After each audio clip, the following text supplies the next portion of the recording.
about at least 120% water before they can initiate germination. But in African yam, we have about 80% to commence germination, although it will take another 24 to 36 hours before you see the structures. But the first stage of germination is usually completed in 6 hours, and then by this time the seed will have swelled enough, and then you have the commencement of the mobilization of food reserves, and by here you have the embryo growth. So the summary of what we have found so far is, as I said, the threshold of water content is 80%, and the imbibition takes about 24 hours, and also that there was no association between seed weight and viability. The seed coat is not a barrier to water imbibition. It's interesting that some of the things we said about the cooking something is another thing entirely, and we may need to look at what role coat pigmentation and temperature are playing in terms of water imbibition. But remember that this result was based on selected materials that have been evaluated at IR and T. But what is obvious is that inherently the African yam bean has low vigor, and that's one of the issues that we are looking at. And of course, as it has been said earlier on, there is variability for selection for high physiological seed quality. We also have received some accessions from IITA, which are currently under evaluation. Thank you.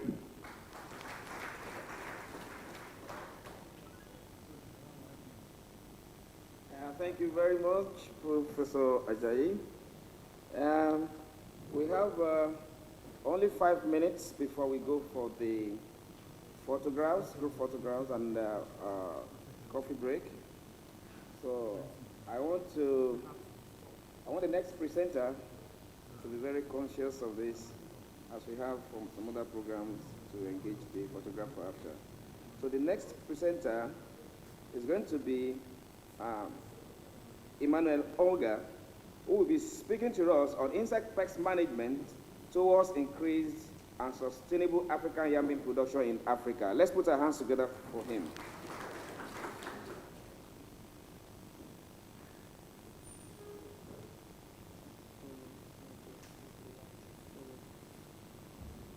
Good day, everybody. I'm here to present or to discuss with you on the topic that we are seeing, insect pest infestation in management towards increased and sustainable African rice gum meat, a case of flower bud thrips.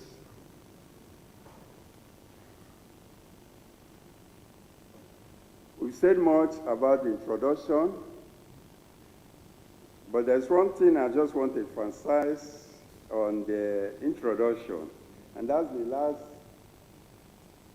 paragraph there, which says that one of the major reasons for the gross neglect of African yam gum meat is low grain yield when compared to other grain legumes under monocrop. This is a common crop that is very common in the village. So much loved it. But along the line, it started disappearing, and the question is why?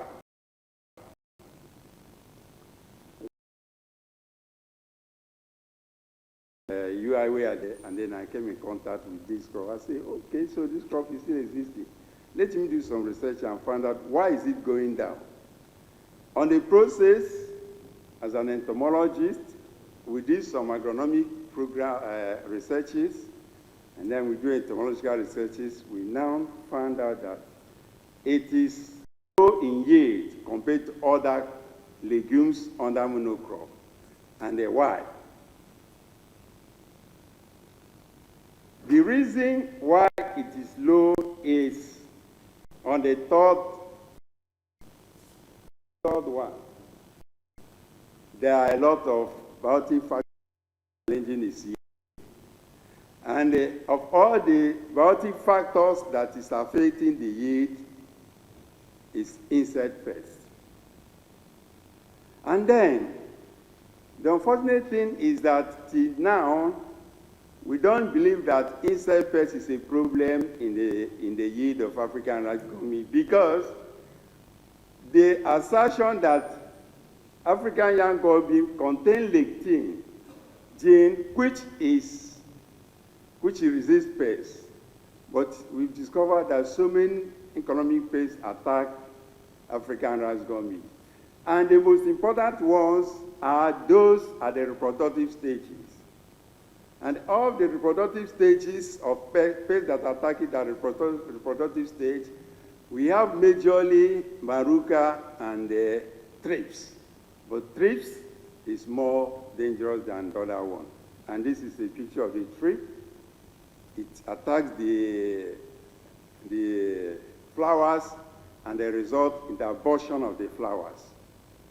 And when it attacks the flowers, aborts all the flowers, and then reduces fertilization taking place. And you see presently, before now, a lot of people plant their crops either April or May. But with the changes in the climate, most of the planting now takes place in July, June, July, August. And when you plant your African yam bean June, July, August, it falls at the peak of these thrips that we abort all the flowers. And when it abort the flowers, you can see the pictures now. Okay, sorry.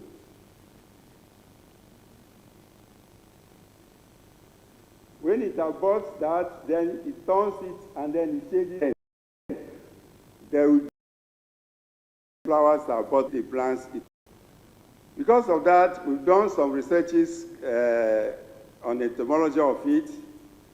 Various experiments we've done using some of these methods, but still, we've not gotten the desired result. We've not gotten the desired result. And now the question now is, what is the way forward? What is the way forward? We've known that there is a problem of food security, and because of that, many people are just leaning on just very few crops. And then the question now is, now we know that African yam bean has big potentials. What do we do to improve this yield compared to other legumes? We've seen that the methods have shown you most of them are not very, very effective. Started to ask questions.